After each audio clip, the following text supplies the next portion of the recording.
Voici maintenant le surréaliste de l'émission. C'est Sorène Prévost. Ah, d'accord. Ah, c'est moi. C'est à la mode le surréaliste, hein.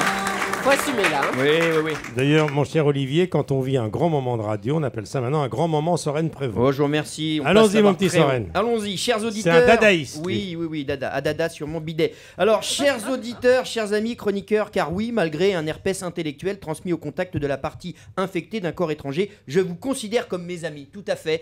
Julie, petit Michel, bonjour. Alors, parfois, lorsque je procède en direct à la lecture du courrier d'un invité que je connais mal, je me demande ce que je fais vraiment dans ce fauteuil.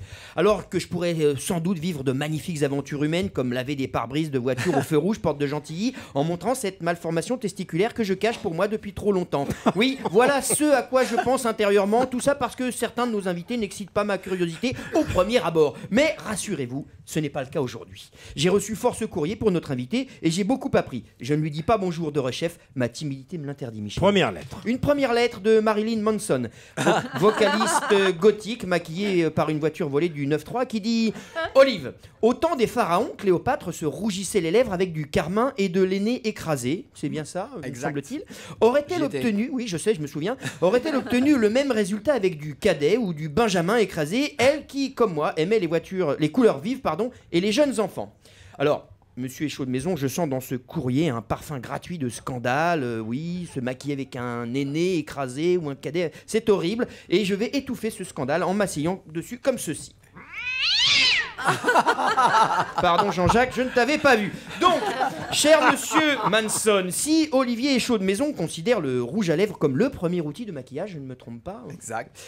Il vous invite à ne pas faire n'importe quoi. Respectez votre peau et préservez au maximum le capital santé de votre épiderme. En revanche, pour ces messieurs qui travaillent dans le bâtiment en extérieur, je pense notamment à nos amis couvreurs et maçons qui nous écoutent en période de grand froid, se protéger le visage d'un enduit ou d'un plâtre solide est une nécessité. Alors, bien sûr, il n'y a pas de raison que vous, messieurs, ne refassiez pas la façade pour aller bosser comme toutes ces femmes qui y vont à la truelle. Et même si je connais des dames qui n'aiment pas en parler, n'est-ce pas Michel? On se comprend. Bien. Deuxième lettre. Une deuxième lettre de Monsieur Loyal, maître de cérémonie couleur peau de fesse pour tandem de clown en cirque, qui dit...